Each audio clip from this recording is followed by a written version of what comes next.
Hello students, welcome to the channel. If you have not subscribe the channel yet तो पहले जाके channel को please subscribe कर दीजिए, ताकि आपको जो भी नोटिफिकेशन है, जो भी अपडेट है regarding any of your exams, any of your future exams, future education, future knowledge जो भी आपको मिलनी चाहिए, जो आपके लिए बहुत इंपॉर्टेंट है, वो आपको टाइम टू टाइम मिलती रहे। सो उसके लिए आपको पहले चैनल को सब्सक्राइब करना है, बेल आइकन को प्रेस कर दीजिए जरूर। Next start with today's video, जो कि है बहुत important update regarding NEET exam. So NTA ने अपनी जो रजिस्ट्रेशन विंडो है वो 6 अप्रैल को क्लोज कर दी थी, जो कि आज ओपन हो चुकी है, दैट इज ऑन 8 अप्रैल। सो 8 अप्रैल को विंडो ओपन हो चुकी है उन कैंडिडेट्स के लिए जिन्होंने नीट का फॉर्म भरा था, बट उसमें कोई करेक्शंस रह गए थे या फिर प्रॉपर करेक्शंस या कुछ बाकी रह गया था, जिनका उनको करेक्ट आउट करने के लिए एनटीए ने अपनी जो रजिस्ट्रेशन विंडो है वो आज ओपन कर दी है, that is on 8 April.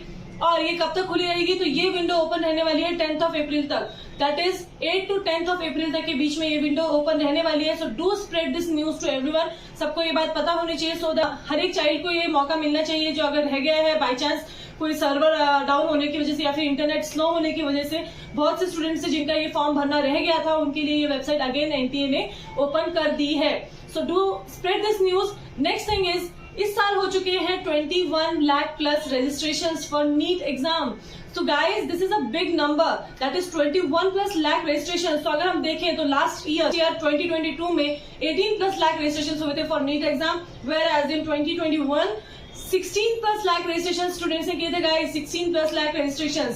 But now we can see that there are 21 plus lakh registrations for NEET exam in 2023.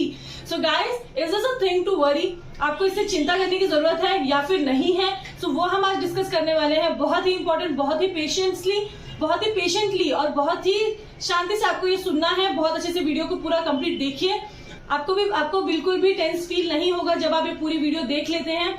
There is nothing to worry. There is very easy way to come out of this. ये जो problem हमारे सामने आई है कि इतने ज्यादा registration हो चुके हैं, तो उससे हमें क्या चिंता करनी चाहिए या नहीं, ये हम आज डिस्कस करेंगे। और इससे क्या जो फ्लक्चुएशन होने वाला है या हम पे क्या इम्प्लीमेंट हमें करना चाहिए, इसके लिए वो हम आज डिस्कस करने वाले हैं इस वीडियो में। So let's proceed. Guys 21 plus lakh registration हो चुके हैं। सो अब इतने ज्यादा नंबर का रजिस्ट्रेशन अगर होता है तो क्या इससे कट ऑफ जो है वो बढ़ जाता है? ये आता है हमारा फर्स्ट क्वेश्चन।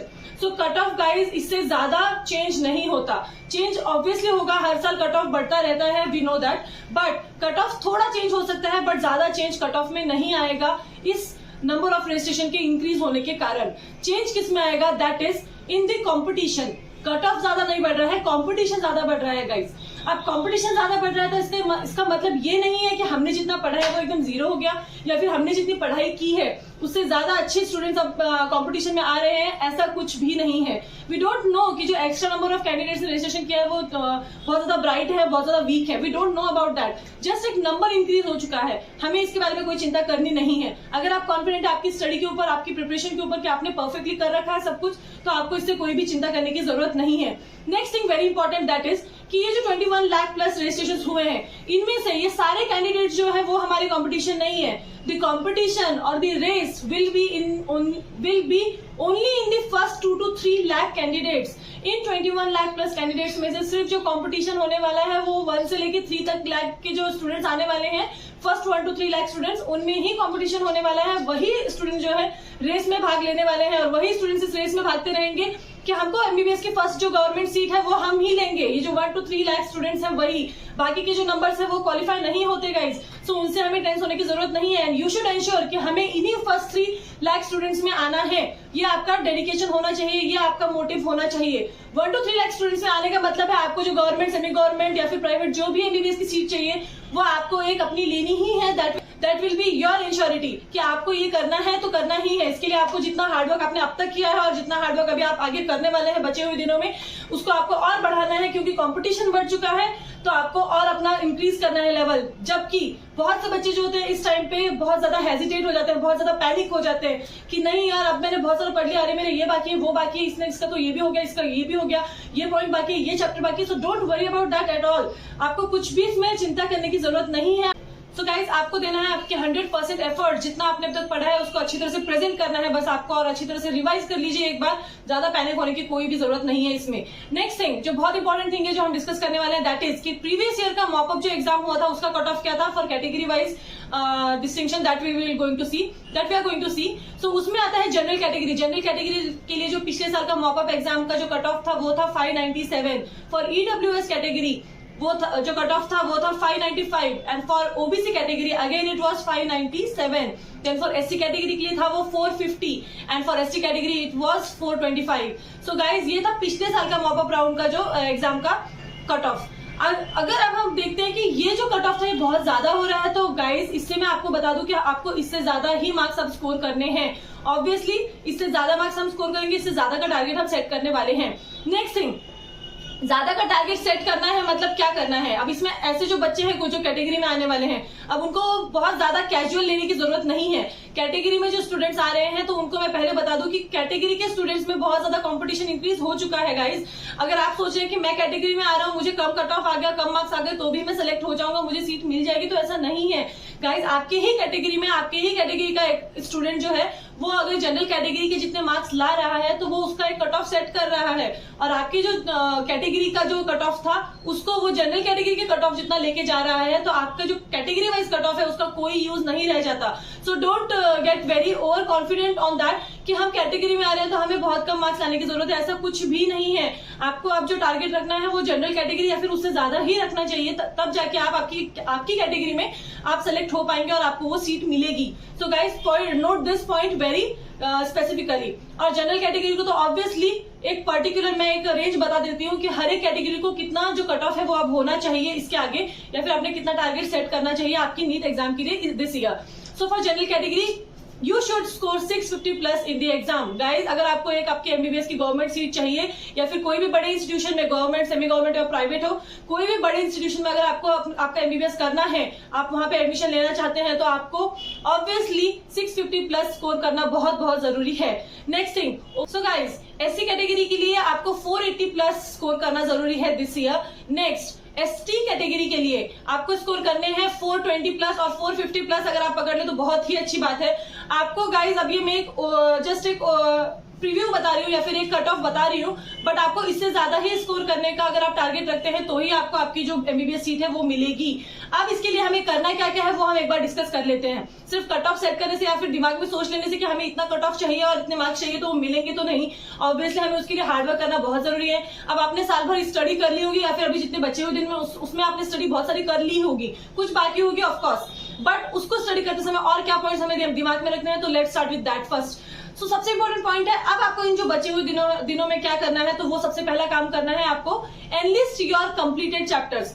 सबसे पहले आपको जाना है सिलेबस कॉपी की तरफ। सिलेबस कॉपी में से आपने क्या कंप्लीट कर लिया है उसको आप अलग से लिस्ट आउट कर लीजिए कि आपने इतने चैप्टर्स कंप्लीट कर लिए हैं। Okay, next thing what you have to do is उन कंप्लीटेड चैप्टर्स के ऊपर आपको क्या देने हैं, मॉक टेस्ट। अब आपको मॉक टेस्ट क्या देना है, होल सिलेबस का नहीं देना है, पूरा सब्जेक्ट वाइज मॉक टेस्ट नहीं देना है। अभी आपको फिलहाल देना है 18 अप्रैल तक। आप क्या कीजिए, सिर्फ मॉक टेस्ट दीजिए, सब्जेक्ट वाइज नहीं but chapter wise. Chapter wise जो आपके चैप्टर कंप्लीट हो चुके हैं सिर्फ उसी के ऊपर आपको मॉक टेस्ट देने हैं 18 अप्रैल तक।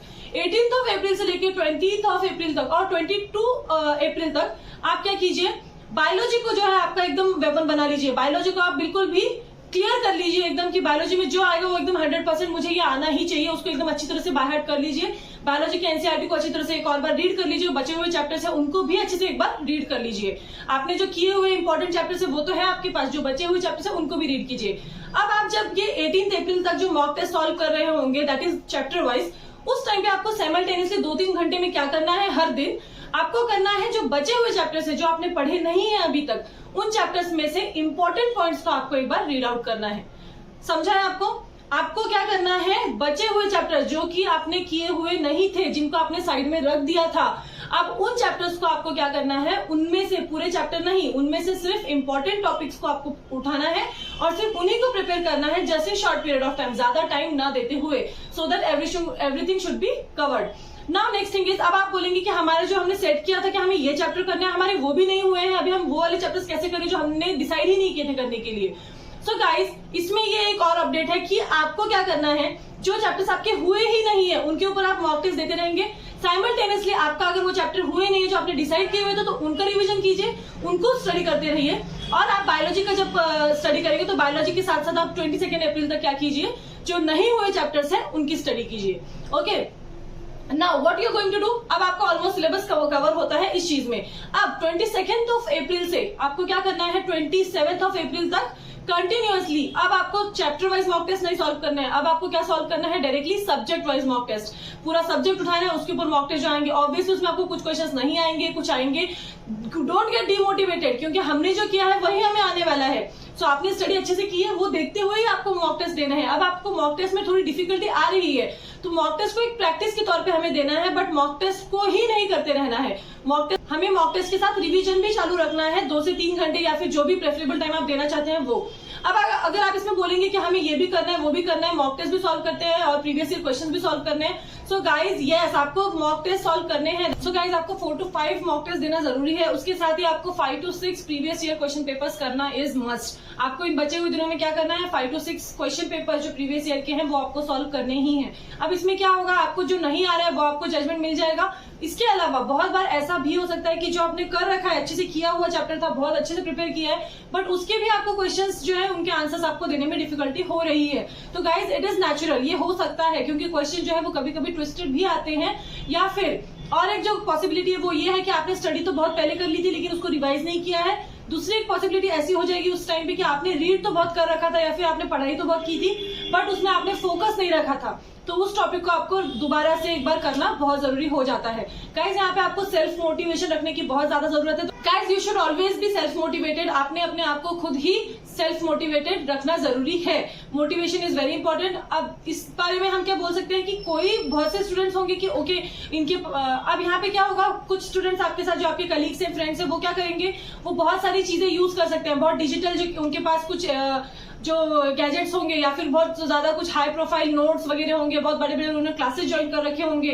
सो गाइज इससे डिमोटिवेट होना नहीं है। अगेन द सेम थिंग, आपने सेल्फ स्टडी की है नहीं, वही एक चीज है जो मैटर करती है। आपने सेल्फ स्टडी अच्छे से की होगी तो आपको जरूरत नहीं है कि आप किसी ने अगर कोई चीज यूज की है या फिर बहुत ज्यादा हाई प्रोफाइल नोट्स यूज किए हैं या फिर बहुत ज्यादा कुछ अलग से डिजिटलाइजेशन यूज कर रखा है तो उससे कोई फर्क नहीं पड़ता है। आपने जो पढ़ाई की है वो आप कितने ही कम एरिया में बैठ के एनसीईआरटी की बुक लेके भी पढ़ सकते हैं। What matters is your dedication, your hard work, your focus and your preparation. So अगर आपने ये सब चीजें अच्छी तरह से कर रखी हैं तो आपको कोई भी चिंता करने की इसमें जरूरत नहीं है।